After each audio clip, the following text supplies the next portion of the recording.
Hej allesammans och välkommen till säsongsavslutningen av Vinsnakk.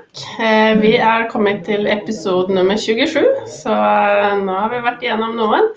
Idag så ska vi ta turen lite söderöver och jag ska ha med mig Daniel Johansson som är Fine Wine Manager i Vinosus. Hej Daniel! Hallå, kväll. Kul att ha dig tillbaka. Tack för det. Vi ska som sagt en liten tur till Portugal idag och vi ska närmare bestämt till Dourodalen helt i nord där vi ska besöka Quinta do Noval. Och idag så önskar jag välkomna Christian Seeley till studio. Welcome Christian! Hello. How are you doing? Very well, thank you. Very glad to be with you today. Thank you for joining me. It's really interesting to have you in studio today because we're going to talk mostly about a type of wine that we haven't had before in Vinsnakk or wine talk. So we're going to learn something new today, which is great. I would like to start a little bit with you before we move on to Quinta do Noval. So I'm super curious. Who is Christian Seeley? You are a quite famous person in the wine world, so... Well, I don't know about that, but today my job is that I'm managing director of AXA Millesime, which is a rather wonderful and unusual winemaking group that belongs to the AXA Insurance Company. AXA Insurance Company, who've proved to be an ideal shareholder for these great vineyards because they have a rather visionary long-term approach to managing their vineyards. And AXA Millesime consists of some wonderful vineyard properties around the world. Pichon Baron in Pauillac, Château Suduiraut in Sauternes, Main Arlot in Burgundy, Vinsnakk in Hungary, Quinta do Noval, of course, in Portugal, and Outpost in Napa Valley. So my job is looking after all those vineyards today. But 28 years ago, I started off just managing Quinta do Noval, and I went shortly after AXA Millesime bought Quinta do Noval in 1993. They parachuted me in as, in those days, a rather youthful managing director, and they gave me a mission, which was to polish up the jewel that was Quinta do Noval. Quinta do Noval being one of the great vineyards of the world, certainly perhaps the most iconic vineyard in the Douro, which had a period of relative decline in the 20 years prior to the purchase by AXA. And the mission they gave me was to bring Noval back to being great again. And so I've been looking after Noval for 28 years. And since 20 years, I've been looking after all the other vineyards of AXA Millesime as well. But my heart still really remains in the Douro Valley because that's where I started. Wow, that's awesome. I can hear that you're a very busy man. But one more question. How come that you got the job in Noval? What is your education and your background for wine? Well, my education was probably not a completely conventional route to getting into the wine business. So I read English and French as a literature at Cambridge University in England. So I spent a lot of time wandering around reading poems and things, and that was very enjoyable, but I'm not sure how useful, but not actually entirely unrelated to the business of wandering around vineyards and making great wines later on. And then a few years later, I went to be a little more practical about life. I went there to the INSEAD Business School in Fontainebleau in France to learn to add up and learn a little bit about managing a business. So that was my education, not specifically wine related, but literary and business. And my father was a wine writer. He used to write books about wine, and so like Obelix in Asterix and Obelix, if you know about it, I fell into the magic potion when I was a baby, and I've been very much involved in wine ever since. Wow, That's great. It's a very romantic story, I would say, how you ended up with your interest. That's very cool. Could you introduce us a little bit to Quinta de Noval and maybe the area where you're situated? Yes, so Quinta de Noval is, of course, a great historic vineyard in the heart of the Douro Valley, dating back to 1715.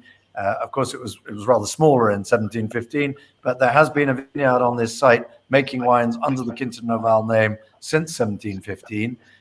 Today, the vineyard of Quinta de Noval is 145 hectares of vineyard, which is quite a large vineyard, and it's all very great grade A terroir. And we've also recently acquired a neighboring vineyard, Quinta de Passo d'Oro, which is another 36 hectares, which is a direct neighbor of Noval. So our total surface just got a bit bigger. And Noval is blessed with some wonderful terroir, and in this special universe that is the universe of port wine, I'm sure that people watching or listening will be aware that there are many great port houses that sometimes have several vineyards that they use to make their main vintage port wines or their Colheita port wines. Quinta de Noval's position has always been rather different. We are a wine that all our great wines just come from one vineyard, from our own vineyard, from Quinta de Noval. And that is why Quinta de Noval bears the name of its vineyard, whereas most of the other port houses actually bear the name of a founding family because they are not specifically identified with one vineyard. But I think it's fair to say that Quinta de Noval, out of all the great historic port houses, is the one that is most associated with the idea of a specific place. So we are probably the most terroir-based, the most vineyard-based of all the great historic port wine producers. Yeah, could you just briefly explain like the differences between the sub-regions and what makes your area the best? Well, I don't know about the best, but it gives it its personality. So on the map that you've got on the screen at the moment, you've got the Douro River running across from Spain, which you'll see on the right-hand side, where, of course, in Spain it's the Douro, and a bit further upstream you have the great vineyards of Ribera del Duero. So the Douro River gives birth to many great wines. But once it gets to the Portuguese frontier, it changes its name, although of course the river doesn't know that, but it does, and it becomes the Douro River. And so as you come across the north of Portugal, the first part is that you come through as the river's going across Portugal is the Douro Superior, and as you'll see, it's very large. The Douro Superior is an inland region which is extremely hot and very dry, but there are some very great wines that are produced there. As the river meanders through the Douro Superior, it comes to a certain point, and then you'll see with the color change, you get to the central producing region of the Douro Valley, which is the Cima Corgo. And of course, Quinta de Noval is located in the heart of the Cima Corgo, very near to the village of Pinhão, which you'll see in red and towards the left-hand center side of the Cima Corgo. And I don't think I'm being too biased if I say that it's an actual fact that there is a huge concentration of the very best vineyards of the Douro Valley in the Cima Corgo. And then as you go further on towards the left, you come to the Baixo Corgo, where you have some very good vineyards, but the heart of the production of the very best port wines, and indeed Douro red wines, I think it's fair to say, is Cima Corgo, and Quinta de Noval is at the heart of that region. Okay. Could we return a little bit to the history? I know that you said it dated back to 1715. which is quite a long time. But I know that there's a gentleman that you have named the port wine after that came a little bit later, Silva. Yes, well, there was in the history of Quinta Noval, there have been obviously a number of individuals and families. Quinta Noval belonged to various families over its history. The da Silva family acquired Quinta Noval towards the end of the 19th century, when the previous owner, who was called the Marquis de Villar d'Alen, went bankrupt. Poor chap, because as many gentlemen farmers in the Douro did towards the end of the 19th century, because that was when phylloxera struck the Douro, and a lot of these independent gentleman farmers went out of business, and that happened to the Marquis de Villar d'Alen. And Mr. da Silva, who was a port shipper based in Villanova de Gaia, or what you call a négociant if you were in the Bordeaux context, one of the consequences of phylloxera was that the growers at the time went broke, but the other consequence was the shippers actually got richer temporarily because they had stocks of wines. By the nature of things, a shipper will keep stocks of wines, and if suddenly production dries up, and you've got a few years of production in your cellars, you're in quite a good position. And so there was a period towards the end of the 19th century and the early years of the 20th, when there was a major transfer of ownership in the Douro, where the Porto and Gaia-based shippers profited, I suppose you could say, from the situation to move up to the Douro and acquire some of the jewels of the Douro, because they were available. And so that Mr. da Silva acquired Quinta Noval in the late 19th century, and his family owned Noval right through until 1993, in fact. Okay. So do you know how many years the vineyards sort of were down because of phylloxera before it was replanted and up and running again? It's that whole period of history. There's a very good book, or there are one or two actually, but there's a very good book about the history of phylloxera in the whole of Europe. And essentially, the period of crisis was very prolonged. It was something like 25 years before the time between the first appearance of phylloxera and the time when everybody finally realized that the right solution was to graft the European vines onto American rootstock.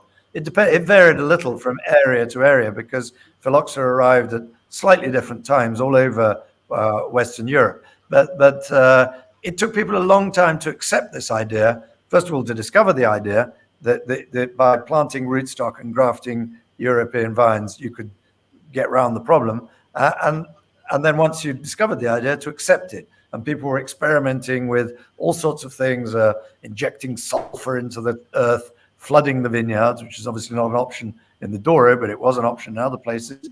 It was a very terrible period. And during this time, there were definitely people who thought that viticulture in Europe was actually going to die out. So, fortunately, it didn't. Wow. No, it must have been a difficult period, of course. Could you tell us a little bit about the soil that you have and maybe how you decide where to plant which grapes? Yeah, sure. Well, so what you see on the screen now is it's a scene from the heart of Quinta Noval's vineyard on the Pichon Valley side, and what you actually have in the near foreground are what we call micro patamares. So this is as you can see, there's a very tiny little shelf in between I can't point to it, of course. In between each row of vines, which enables us. You can see a little slope below the line of vines. And then on the left you see a big wall, and so you've got going right down the hill. You've got a few big walls, and in between each big wall, 4 or 5 rows of little tiny shelves where the vines are cultivated. On this particular parcel, the one you've just been looking at, there's 100% Touriga Nacional, which is one of the noble varietals of the Douro, which we have a lot planted at Quinta Noval. What you're now looking at on the screen is two completely different types of plantation. In the foreground and on the left of this picture, you've actually got some 18th century plantations. So you can see that there are stone walls, and in between the stone walls you have fairly irregularly planted vines, and these parcels are not mechanizable. In fact, we work this particular parcel with horses, and it's cultivated organically. And this particular parcel is something of we've conserved this because it's a sort of memory of how things were in the Douro, and I thought it would be good to keep a little memory of that, and so we haven't changed it. And now what you see, just moving a little on from that, is some patamares. These are vines that have been planted where you take a bulldozer to the side of the hill and you carve out terraces, and you have sloping slopes in between each terrace. There are no walls at all. You don't actually need the walls. They used to build them in the 18th and 19th century, but we discovered that in fact, if you just carve out terraces in the hillside, there's enough schistous rock for the terraces to stay up without walls. And so most modern plantings tend to be done with patamares of the sort that you see in that picture. And what would be the average age of your wines? You said that you had the very old parcels, and but what would you say on average that you look for in a wine? I think if you look at the average age of vines in production today at Quinta Noval, it would probably be fair to say that we're around 30 years old. Which might sound relatively young, but we actually replanted 100 hectares of Quinta Noval in between 1994 and 1999. So that was a big operation. It was one of the first things I did when I arrived at the vineyard, because the vineyard was in something of a state and needed a bit of love and attention. And we thought, let's just do it and get it done. And then 20 years later, we'll be glad we did it. And and of course, we've got some older vines. So I'd say the average age of our production is 30, perhaps 35 because of the older vines. But we have an awful lot of vines today that date from the 1994 to 1998 plantations. Okay. I'm sorry, Daniel, did you want to ask something? Do you do any big separations when it comes to where the grapes come from when you do the actual different wines in the end, or is it mainly try to bring more of the whole vineyard into each of the wines? No, we harvest each parcel separately and vinify each parcel separately, and quite small parcels. And within one parcel, we sometimes make 2, maybe 3 lagars, and picking sometimes at different times according to the elevation of the vines in the parcels. And so we make as precise and as micro a selection as we can, and we can make very precise micro selections because the unit of vinification, the lagar, we have some big lagars that do 20 pipes. We have some really small ones that do as little as 8 pipes, a pipe being 550 liters. So we after the harvest, we have as many as 80 different lots of wine to taste when we're tasting wines that are potential vintage port wines, for example. And what we're tasting is 80 different wines, but we're also tasting 80 different places and within one great vineyard. So we definitely harvest specifically to the places, we vinify specifically to the places, we taste specifically to the places, and then subsequent to that, we make decisions about destinations of wines and the blending according to the quality and character of the wine that we determine during the tastings. Yeah, so you can say that in the whole of the property, it's not like one site is more likely to go into production of vintage and more likely to become a tawny, that it's decided on a later part most often, or?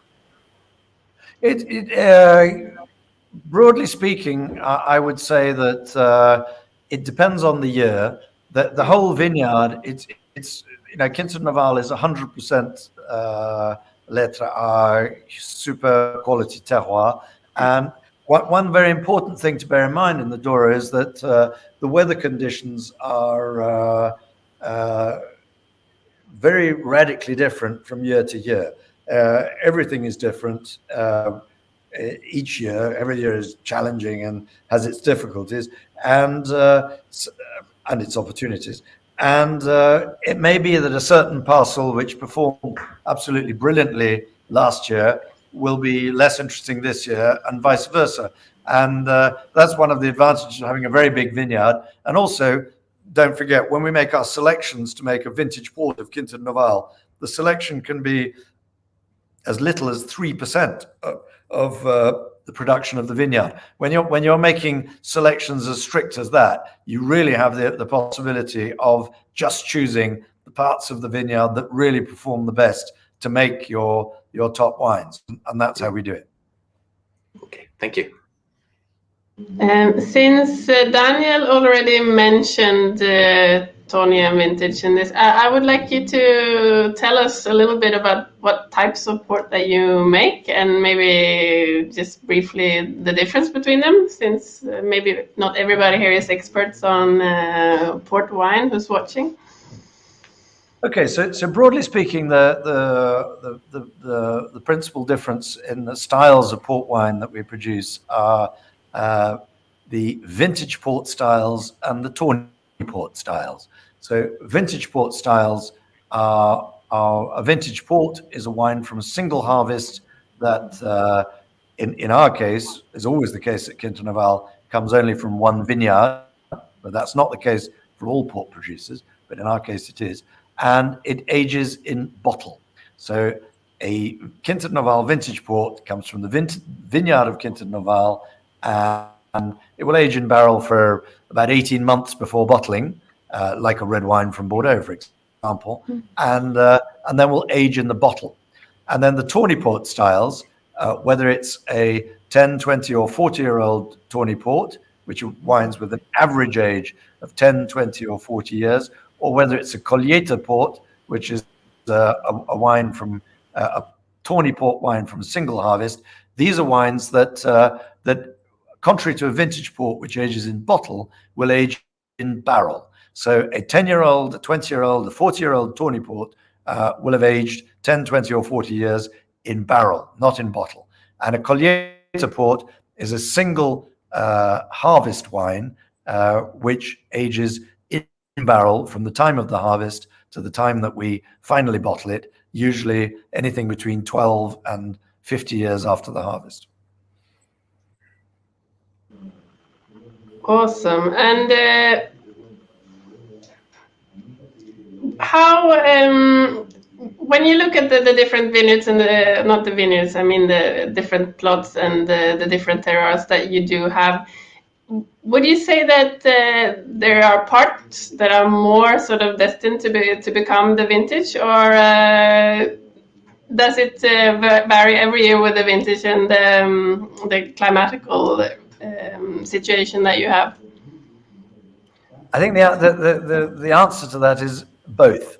There are certain places that are particularly qualitative, that particularly give very high quality most years, but the individual circumstances of the year can mean that you might have a really wonderful parcel in the Pinhão Valley, a really wonderful parcel in the Roncam Valley.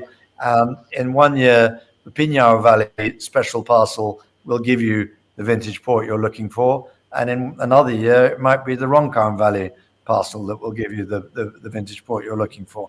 And then in some years, both of them will. So the parcels, of course, the individual quality and character of each small individual parcel count, but there's also the very important influence of the microclimatic conditions from year to year. Cool.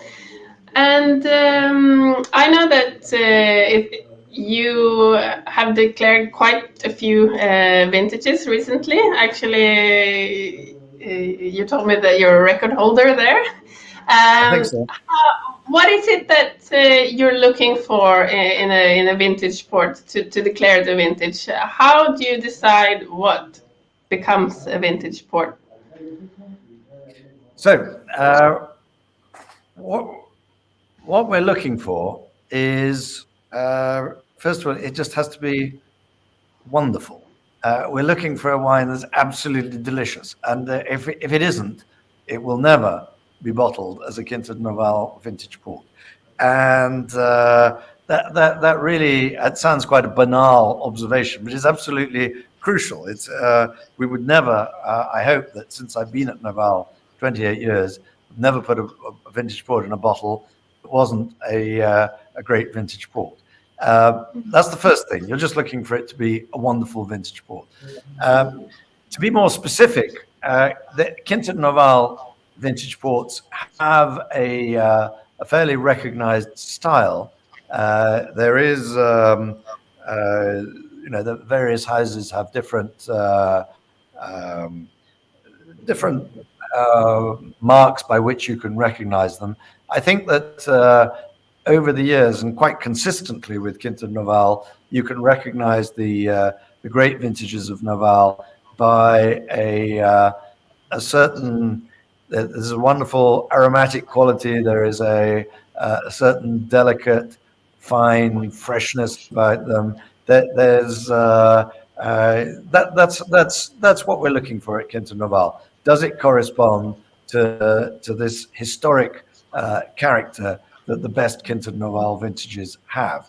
And so it can quite often be that after the harvest is over, we have loads of, as I said, we'll be tasting dozens of lots of wine. There'll be many that could make vintage port. We could make much more vintage port than we do, but we just select the lots that most correspond to the Quinta Noval vintage port style. So when we make the selections for making the vintage port, we're looking for that magic style. Is it Quinta Noval vintage port? That's what we're always looking to find. That's the first thing. And then in answer to your specific question about Quinta Noval's regular declarations over the last few years, since 2011, every single year we have been able to find at least a very small amount of wine that corresponds to this style. And sometimes it's very small indeed. There are years where we've declared a vintage port for Quinta Noval where it's been less than 1,000 cases. That represents literally 3% of the production of the vineyard.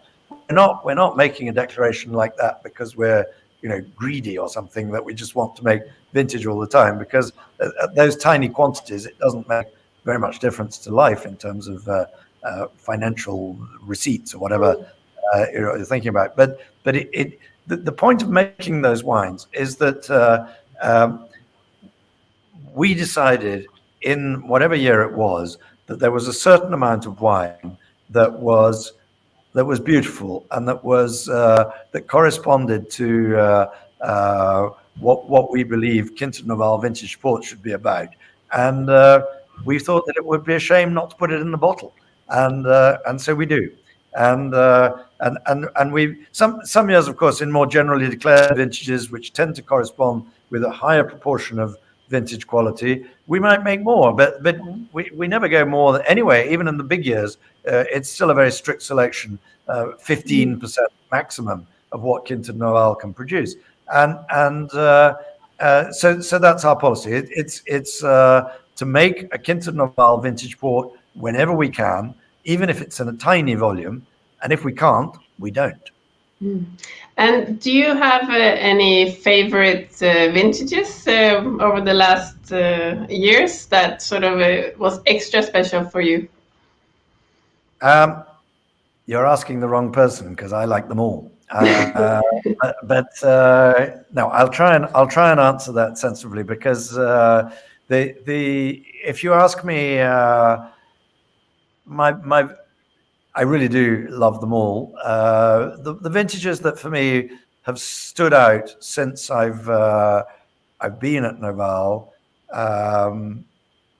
apart from all of them, would be the year 2000, which was a vintage year that was, I've always thought, I still think, is underestimated. I think it's a very great vintage year, which was underestimated because it wasn't. It was very backward, very reserved in its youth, and to a certain extent it still is. I absolutely adore this vintage. 2011, which nobody accused of being backward. It's just a marvelous, perfect vintage. 2017, which I find the most extraordinary vintage. So if I had to pick out 3 out of the last 28 years, it would be perhaps those 3. But then if you put me in front of any one of the other ones, I can assure you, if we were to share a bottle, we would have a good time, you know.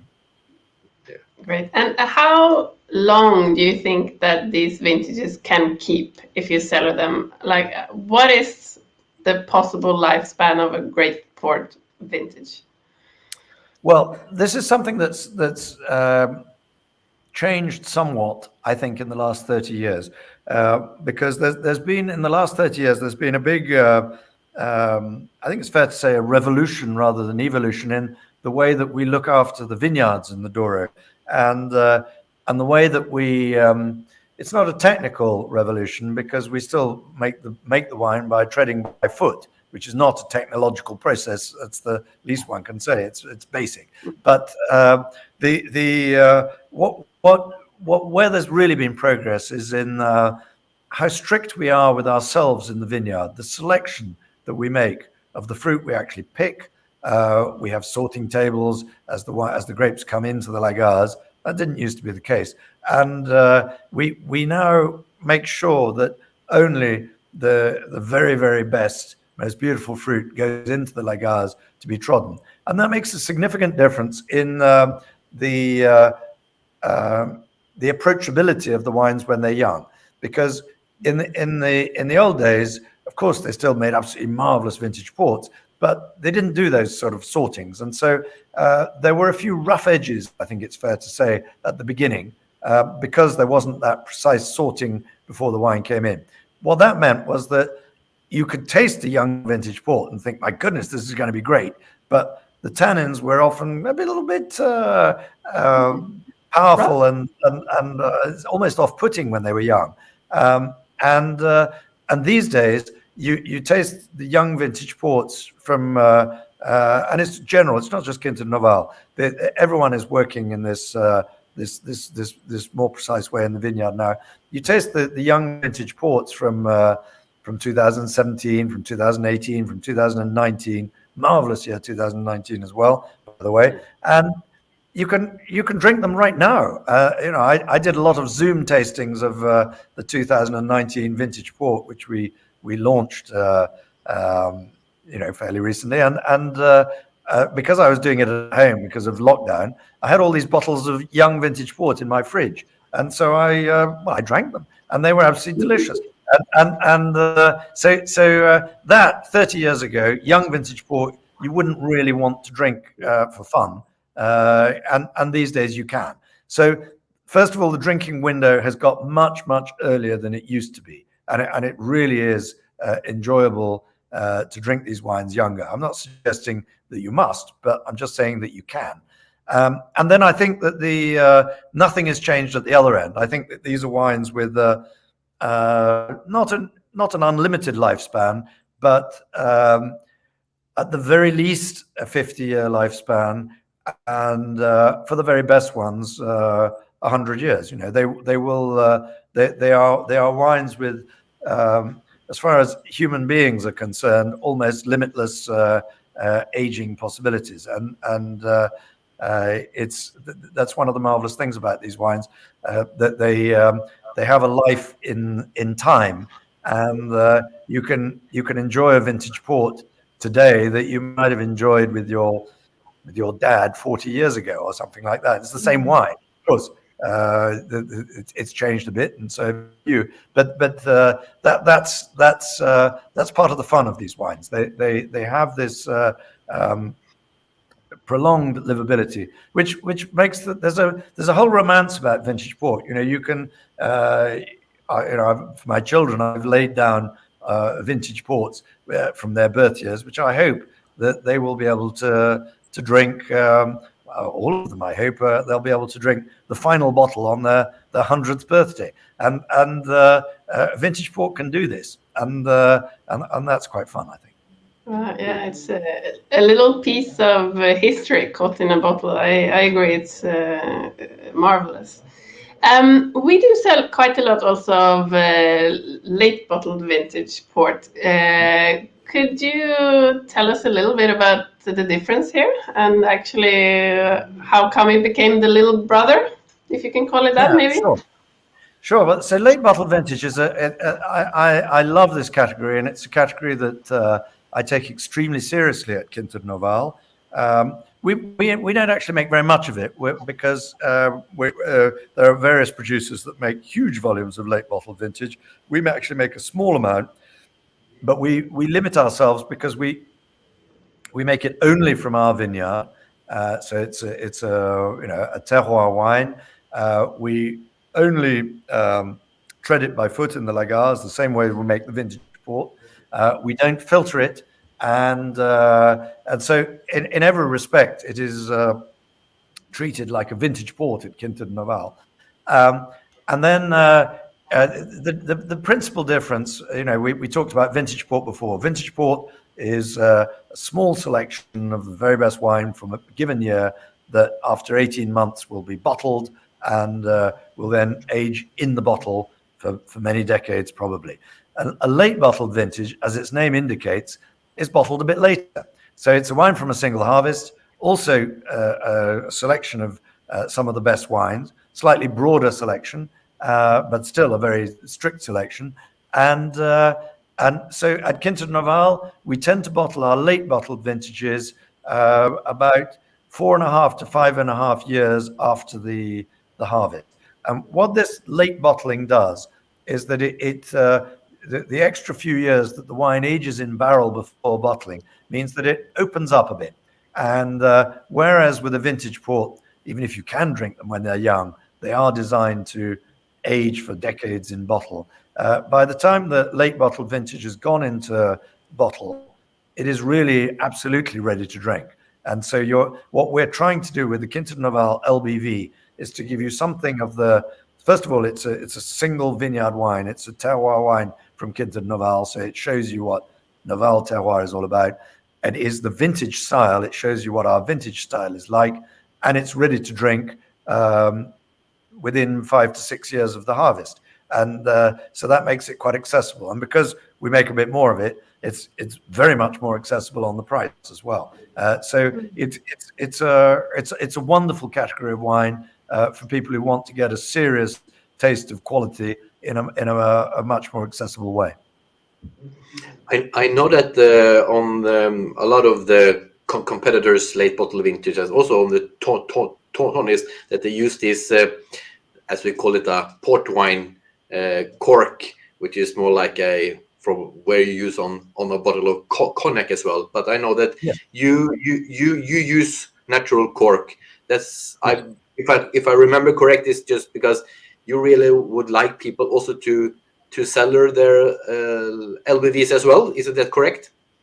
It's quite correct. If we make any port wine where I think that it would be desirable to age it, we put a long cork in so that people can age it. And I do age LBVs myself. I've still got some of our 1994 LBV, and it's absolutely delicious. But I mean, nobody else has got any anymore. It's all gone. But if you've got a serious, unfiltered, single terroir, lagar-trod LBV from, I say a house like Quinta Noval. Let's just be specific. From Quinta Noval, that you can. It's a sort of baby vintage port, and of course it's lovely to drink. Pull the cork when you buy it. Absolutely marvelous. But if you stick that in your cellar and wait for 10 years, 20 years or more, it will age and it will become a very delicate, slightly lighter style of vintage port. But it's that you can definitely age them, and they're wonderful wines. Yes. Cool. I would also like to return a little bit to your team, maybe in Quinta de Noval, because you are a busy guy and you manage many estates. So could you introduce us to the people of Noval? Yes, of course. So this is a small. We have a lot of people at Quinta Noval, of course, and there's a whole other team that work in the vineyard, which aren't in this photograph. But for the purposes of this photograph, it's essentially the winemaking team. So going from left to right, you have Ausenda, who is one of our main enologists. She's the principal enologist for making port wines. So Ausenda is the person who looks after the lagars and the vinification of the port wines at Quinta de Noval. Ausenda's been with us for a long time. She was at Noval when I started, and I've had the pleasure of working with her ever since. And she's been responsible for making some absolutely wonderful port wines at Noval since then, and I hope we'll do so for many years to come. Then there's me, and then after that there's Carlos Agrelos, and Carlos Agrelos is the technical director of Quinta de Noval. So whereas an enologist will be principally responsible for looking after one aspect of winemaking, a technical director like Carlos, and there's no technical director like Carlos. Carlos he understands enology and viticulture, so he's looking after both vineyard and winemaking, and he has global responsibility for looking after what goes on in the vineyard and in the winemaking at Noval. But of course, he relies very much on the very talented people around him. And then the next person along the line is Adalberto, who's also one of Noval's enologists, and he is specialized in the vinification of unfortified wines, both red and white, and does a marvelous job as well. Ah, interesting. And how many people is the team in total? Not counting the people who pick, maybe, but. Well, yeah, it's difficult to calculate in the Douro because we make use of many teams of temporary workers who come in to help us with pruning and with picking. But if you leave that part out, we've got a total team of around 80 people at Quinta de Noval, both in the vineyards and in the wineries, because of course we have a lot of port aging in barrels that need to be looked after, and in the warehouse and bottling line. And you mentioned that you also make dry wines. We also carry 2 of your dry wines. How big is the percentage of the production of the unfortified wines? It's quite important, actually. Of course, Quinta de Noval is a historic port house, and our identity is really determined by the character and the quality of the port wines. But really, there has been a very exciting development in the Douro over the last 25 years, where we've begun to discover the true quality potential of the Douro grape varietals and the Douro terroir for making unfortified wines. And we have at Quinta Noval a whole range of wines. The two main ones would be the Cedro red wine, which is a blend of various varietals, which we make in quite significant volume. And then we have the Quinta Noval Reserva red wine, which we make in much smaller amounts, which is the very top of the range of our red wines, where we really take some of the very best grapes from the very best terroir of Quinta Noval, with the aim of showing that a great historic port vineyard can make one of the most thrilling red wines of the world, which is what I consider it to be. So and then we have a whole range of varietal wines where we'll make a single varietal Touriga Nacional or a single varietal Tinto Calm, something like that, and those are great fun. And one thing that I think that consumers should think about and consider, and indeed distributors, is the potential of Douro white wines. And at Quinta Noval, we've started in the last few years making some dry white wines from some of the historic Douro white varietals that such as Gouveia and Viosinho. We make a Cedro white from those two, and I think the Douro is capable of also making some of the most exciting white wines in the world. Interestingly, with a different personality, because you've got the schistous soil, so you can express minerality, but you've got these unique Douro white varietals that don't exist elsewhere. And so, in a world that is awash with lakes of Chardonnay and Sauvignon Blanc, you can find something different and wonderful in the Douro. Yeah. I would love to try those one day. That would be great. How do you manage the vineyards? Are they unirrigated, or how is it being in such a hot region? Yeah, we're dry farming at Quinta Noval. We don't irrigate. Of course, it's hot and dry. One of the things that makes viticulture possible in the Douro is that although the earth is essentially made up of schistous rock formations, at some point in distant geological time, the whole schistous block of the Douro was turned on its side. And so whereas schist is a sedimentary rock which should be in horizontal formation, it's actually in vertical formation in Douro. What that means is that when the vines start delving their roots down into the earth, looking for water mostly, but nourishment also, they can go a very long way down in between the cracks in the sedimentary rock, and this once the vines have become old, they've gone very many meters down, and this is one of the important things that make viticulture possible in the Douro, even when it's very hot and dry. Mm-hmm. Cool. Do you know how far down they can go? It's very difficult to go down that far in between a crack in the rock, but we, of course, occasionally we do excavations, or occasionally you see roots from a few terraces up, and it could be as much as 20 meters down. Oh, it's quite impressive. Yeah.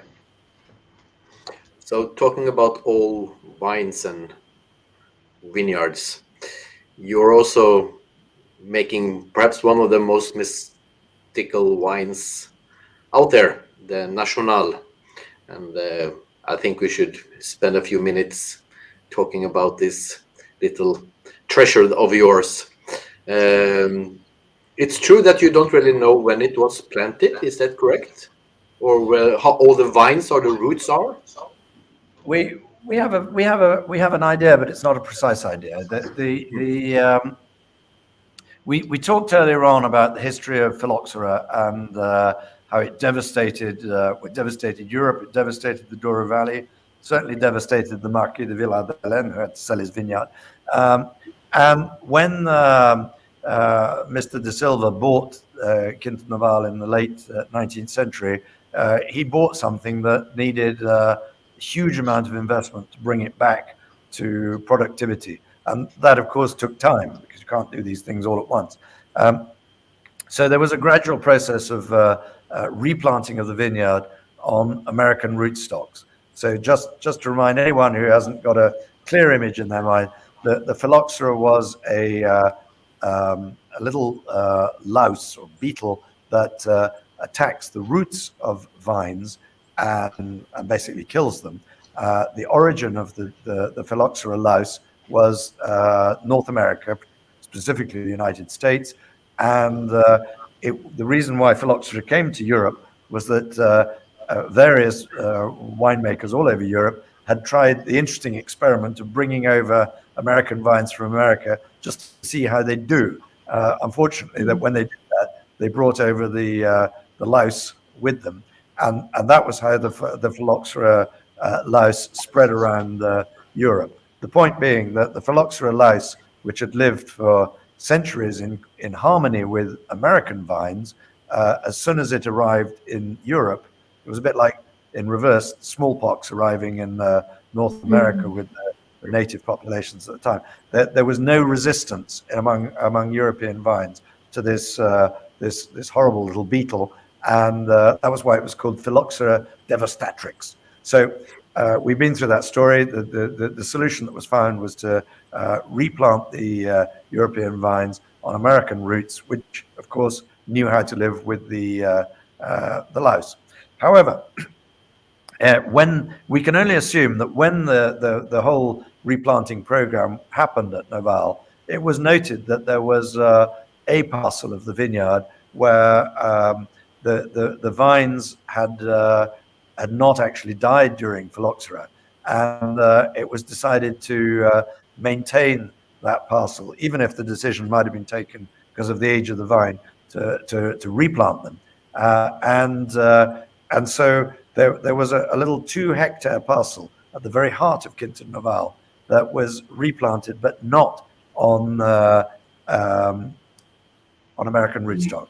We assume that this happened in the early 1920s because the first vintage of the National that was produced from ungrafted vines was 1931, and so we can just dial back and work out that probably those vines were about 9 or 10 years old at that time, and then ever since 1931, there have been from time to time productions of the National vintage port.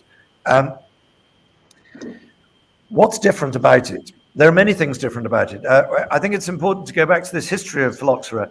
When the European viticulture was saved by grafting the vines onto American rootstock, a huge sigh of relief was heaved everywhere. We're going to carry on making wine in Europe. That was marvelous news. But it was noted and written at the time that people noticed that the wines were different thereafter. So from vineyards that people knew from before phylloxera and after phylloxera, people noticed a difference. And I think that's fairly logical, actually, because if you taste today the National vineyard wines and the wines from the rest of Quinta Noval, there is a difference. First of all, the ungrafted vines are much less vigorous. If you go to the top of Quinta Noval's vineyard and you look down on the vineyard in the middle of summer when all the leaves are out and all that, you can see very clearly where the ungrafted vines are because they're different. They're a different shade of green. They are less vigorous. They're much less bushy because of less vigor. If you then walk down the hill and walk through the parcel, you can see there are many fewer bunches of grapes, and the bunches tend to be smaller. So ungrafted vines are less vigorous, produce less, but they have a completely different personality. They tend to be, in the case of Quinta Noval with its National, they tend to be more concentrated, more complex, and just fundamentally different. So we have this marvelous privilege that at the heart of Quinta Noval, there are just 2 hectares of ungrafted vines that survive. We don't really know why. Yep, you're looking at it right now. And The result is a wine that is one of the most extraordinary wines of the world. It's Quinta Noval, the rest of its vineyard makes one of the 2 or 3 great vintage ports of the Douro anyway, but the National is something that is in a different category altogether. It is always extraordinary. We make tiny amounts of it, and we might make anything between 160 to 250 cases would be the biggest production that I've known since I've been there, but it tends to be around the 200 case mark, 200 cases of 12. So that's not very much, and it's just wonderful. Of course, the Quinta Noval regular vintage port is also great, but when you taste the two together, you can just see, even that we've had some years where the journalists who give points have given 100 points to the Quinta Noval vintage and 100 points to the Quinta Noval Nacional. I like that. I think that's great. I rather approve of that sort of notation. But even when it's like that, you say, okay, they're equally great. The National has something quite unique, which is very special. And it's above all this intensity, complexity, this many-layered quality, and just something completely unique. And it's just one of the great unique wines of the world. Do you have any theories on why you don't get attacked by phylloxera now? Because the phylloxera is around in the vineyards, isn't it? Is it different soil, different something? Divine protection. Yeah, I like that. Yeah, I think that's the most sensible answer as well. You know? I don't know any other. No. Yeah. Long may it continue. That's all I say. Yeah. How is the vineyard? Is there in a very good health? Yeah. Would you say that the National is to be produced for the next 20, 30, 40 years? I know in other regions where you have the similar opportunities, like Champagne, for example, the vineyards just the vines are dying off in a way. Yeah. Well, I think it would be hubristic to project into the future. The true answer is we have absolutely no idea how long it may continue. At the moment, the National Vineyard is looking extremely healthy. We work it in a completely separate way to the rest of the vineyard, entirely organically, with horses, no tractors, obviously no chemicals or anything like that. And the vines are actually looking at the moment extremely healthy. We just had a run of wonderful Nationals in recent years, and so for the time being, it's looking good. Cool. Good news. Yeah. Before we wrap it up, I would love to touch on the subject of global warming. I know that you are in a very warm region as it is. Do you see a lot of influence of where the world is going on this subject?